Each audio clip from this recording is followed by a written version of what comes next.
అసత్యాలమైన వార్తలు, పచ్చి అబద్ధాలు, నిజాన్ని అబద్ధంగా చిత్రీకరిస్తూ అనేక ఆరోపణలు అబద్ధాలరావు గారు చేయటం మనం చూసాం.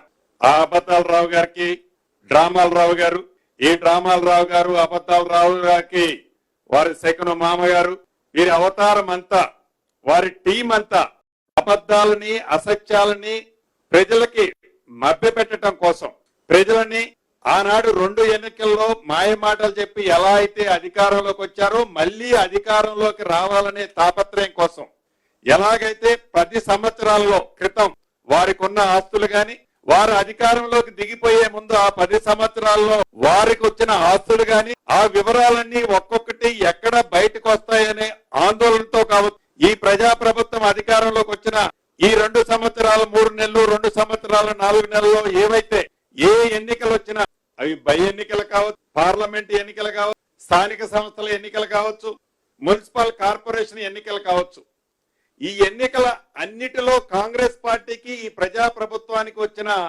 ఫలితాలు చూసిన తర్వాత జీర్ణించుకోలేక, ఆ సత్యాన్ని అరిగించుకోలేక, ఇక మనం నిజం చెప్తే మళ్ళీ పుట్టగతులు ఉండవని గ్రహించి అబద్ధాలే ఏజెండాగా పెట్టుకొని నిజాలని అబద్ధాలుగా చిత్రీకరిస్తూ ఈ గడిచిన కొన్ని రోజుల నుంచి వారు ఆ ప్రేలేపనలు, ఆ రెచ్చగొట్టే తరం, ఆ శాసనసభలో, పవిత్ర దేవాలయం లాంటి శాసనసభలో వారి నడవడిక, వారి ప్రవర్తన రాష్ట్ర ప్రజలు ప్రతిదీ గమనిస్తున్నారు.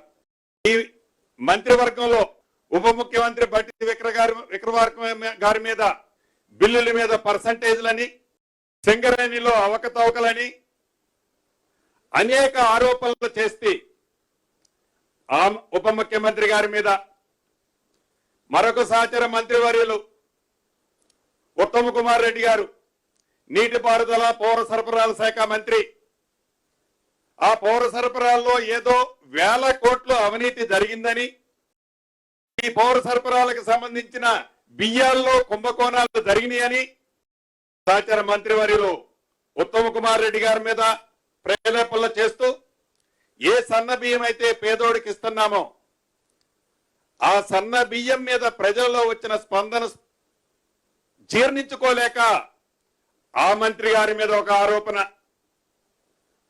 అదే రకంగా R&B మంత్రివర్గంలో కోమటిరెడ్డి వెంకటరెడ్డి గారు ప్రతి మండలం నుంచి జిల్లా హెడ్ క్వార్టర్కి, ప్రతి జిల్లా హెడ్ క్వార్టర్ నుంచి స్టేట్ హెడ్ క్వార్టర్కి ఏవైతే రోడ్లు విస్తరణ చేసి మెరుగైన రోడ్లు ఏపించడం కోసం యామ్ సిస్టంలో దేశంలోని కొన్ని రాష్ట్రాలు చేపట్టే కార్యక్రమాన్ని ఇక్కడ కూడా చేపడుతూ, కార్యక్రమాన్ని మంచి కార్యక్రమాన్ని చేపడితే ఆ పనులు జరిగితే వారి ఉనికి కోల్పోతారని ఆ కార్యక్రమం మీద కోమటిరెడ్డి వెంకటరెడ్డి గారి మీద ఒక నిందలు, అదే రకంగా ఎక్సైజ్ శాఖ మంత్రివర్యులు జూపల్లి గారి మీద ఏవైతే ఆ బాటిల్స్ కేసే స్టిక్కర్ల సిస్టంలో కానీ, లైసెన్సులు ఇచ్చే పారదర్శకంగా పెట్టే టెండర్ల సిస్టంలో కానీ అనేక అవకతవకలు జరిగాయని ఆ జూపల్లి కృష్ణారావు గారి మీద, అదే రకంగా గౌరవ ముఖ్యమంత్రి గారు రేవంత్ రెడ్డి గారి శాఖకు సంబంధించిన ఇల్ట్ పాలసీ కానీ, టీడీఆర్ పాలసీ కానీ సంబంధించిన ఇలా ప్రతి మంత్రి మీద, చివరికి నా మీద ముందు ఏదో క్రషర్ అంటాడు, తర్వాత నాగోలులో నాదరగల్ అంటాడు, మరొకసారి వట్టి నాగులపల్లి అంటాడు, ఇలా నా మీద. అంటే ఈ కేబినెట్ ఉన్న మంత్రులందరి మీద వారికి ఉన్న బురద ఏదైతే ఉందో, వారికి ఏ బురద అయితే ఉండి ఆ బురదని మేము పక్కోడికి అంటిస్తే, ఆ మంత్రులకో ఈ ప్రభుత్వానికో పూస్తే మేము శుభ్రంగా ఉంటామని భ్రమలలో బతుకుతూ అసత్యాలని అబద్ధాలని నిజాలుగా చిత్రీకరించడం కోసం ఎలా గడిచిన కొద్ది రోజుల నుంచి వారు ప్రవర్తిస్తున్నారో మనకి స్పష్టంగా కనిపిస్తుంది. మొన్న అసెంబ్లీలో గౌరవ ముఖ్యమంత్రి గారు ఏ ఇల్టి పాలసీ అయితే, ఏ టీడీఆర్ పాలసీ అయితే ఈ రాష్ట్ర ప్రభుత్వం తీసుకొచ్చిందో అసెంబ్లీ సాక్షిగా అబద్ధాల రావు గారు, డ్రామాల రావు గారు, మీరు ఏ కమిటీని వేయమంటే, ఏ శాఖని దీనికి నిర్ణయించమంటే, ఏ ఎంక్వైరీని వేయమంటే 2004 నుంచి 2014 నుంచి తెలంగాణ రాష్ట్రం ఏర్పడిన దగ్గర నుంచి ఇప్పటి వరకు ఈ 2026 మార్చి వరకు ఏ ఇల్ట్ పాలసీ, ఏ టీడీఆర్ పాలసీ మీద వేలాది కోట్ల అవకతవకలు జరుగుతున్నాయని మీరు చెప్తున్నారో ఈ ప్రభుత్వం అటువంటి ఎంక్వైరీ వేయడానికి సిద్ధంగా ఉందని గౌరవ ముఖ్యమంత్రి గారు ప్రకటిస్తే తోక ముడుచుకొని అసెంబ్లీ నుంచి పరారైన పరిస్థితి మనం ప్రత్యక్షంగా చూశాం. ఆనాడు మనం చూశాం ఇల్ట్ పాలసీ. ఆ ప్రభుత్వంలో కొంత వ్యక్తుల కోసం ఇల్ట్ పాలసీ తీసుకొచ్చారు. ఈనాడు ఈ ప్రభుత్వం అన్ని అంశాలతో పాటు ఇల్ట్ పాలసీని కూడా ప్రతి ఒక్కరికి సరి న్యాయం ఉండే విధంగా ఒక బ్రాడ్ మైండ్ తో ఈ హైదరాబాద్ పట్టణంలో ఇల్ట్ పాలసీని తీసుకురావడం జరిగింది. దాని మీద విమర్శలు, టీడీఆర్లు పాలసీ తీసుకొస్తే దాని మీద విమర్శలు. అసలు విమర్శలు అనేది నిజం ఉంటే ఏమన్నా జీర్ణించుకోవచ్చు, నిజం చెప్తే దాన్ని మనం సరిచేయొచ్చు. అలా కాకుండా ప్రతిదీ అబద్ధాన్నే నిజంగా చెప్పాలని తాపత్రయపడే ఈ అబద్ధాల రావు గారికి కొన్ని విషయాలు ఇక్కడ మీ ద్వారా వారికి స్పష్టంగా చెప్పదలుచుకున్నాను. దీంట్లో ప్రధానంగా ఈ మధ్య నాదరికులకు సంబంధించిన ఒక అంశాన్ని వారు ప్రస్తావిస్తారు. ఈ నాదరికులకు సంబంధించిన అంశంలో సర్వే నెంబర్ 613 నాదరికుల గ్రామం, బాలాపూర్ మండలం, రంగారెడ్డి జిల్లా. దీంట్లో ఉన్న విస్తీర్ణం 373 ఎకరాల 22 కుంటలు. ఇది ప్రైవేటు భూమిగా కొన్ని సందర్భాల్లో 2004 నుంచి గవర్నమెంట్ భూమిగా రకరకాలుగా అనేక కోట్లలో, అంత డీటెయిల్ గా పోవడానికి చాలా మీకు డీటెయిల్స్ ఇస్తాను, రకరకాలుగా అనేక కోట్లలో దీన్ని కొట్లాడటం జరిగింది. ఒకసారి ప్రైవేటు పార్టీలు గెలవటం, ఒకసారి ప్రభుత్వం గెలవటం, పై కోర్టులు పోవటం, ఆ పై కోర్టులు పోవటం, పోలీస్ సపోర్ట్ కూడా కోర్టు డైరెక్షన్ తెచ్చుకోవటం, ఇలా ఆనాటి ప్రభుత్వంలో కొన్ని జరిగాయి.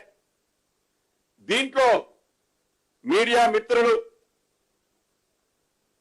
రాష్ట్రంలో ఉండే ప్రజానికం, టీవీలు చూస్తున్న అబద్ధాల రావు గారు వారు కూడా గమనించాల్సింది ఉంది. అయ్యా, 2014లో మీ ప్రభుత్వంలో United land marks private limited, alpha estate housing limited private limited, omega developments ventures private limited అనే ఈ 3 సంస్థలకి 1/9/2014 ఆనాడు మీ ప్రభుత్వం ఉంది. మీ ప్రభుత్వంలోనే ఈ నాదర్గుల్ గ్రామంలోని ఈ 613 సర్వే నెంబర్లో రిజిస్ట్రేషన్ చేసింది మీరు కాదా? ఈ భూమిని రిజిస్ట్రేషన్ చేసింది మీరు కాదా? ఈ రిజిస్ట్రేషన్ చేసిన డాక్యుమెంట్లని 2016 అక్టోబర్ సెప్టెంబర్ 24/9/2016 నాడు మ్యుటేషన్ చేసింది మీ ప్రభుత్వంలో కాదా? ఆనాడు 2014లో కానీ 2016లో కానీ ప్రభుత్వం ఎవరున్నారు, అధికారంలో ఎవరున్నారండి అబద్ధాల రావు గారు? ఇందాక చెప్పిన 3 కంపెనీలకి